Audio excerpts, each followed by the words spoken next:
هلو، ازيكم؟ تعالوا بقى نشوف مع بعض البرفيوم بتاعنا الجديد من الفاميلي او من عيله ليتل بلاك دريس، وهو ليتل بلاك دريس ليس.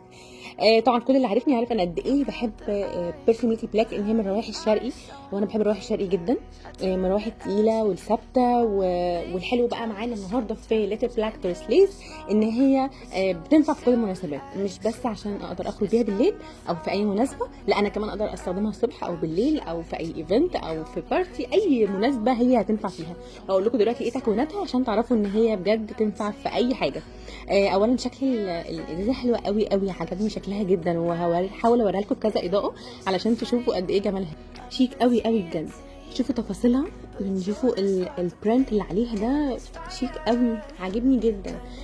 ليتل براكتس ليس هي داخل فيها حمضيات في اول عطر كده، فبتدي حيويه، احساس بالحيويه كده والانتعاش للعطر. كمان داخل فيها ازهار الياسمين، ودي بقى بتدي احساس الانوثه العالي جدا. بتخلي البرفيوم رقيق كده وريحته جميله جدا.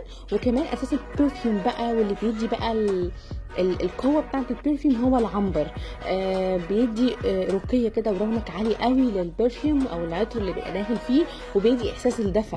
فانت دلوقتي يعني معاكي ماكس كده من الانتعاش واحساس الانوثه والرقه، وفي نفس الوقت برضو حاجه بتدي رونق ورقي، فهتنفع معاكي في كل المناسبات.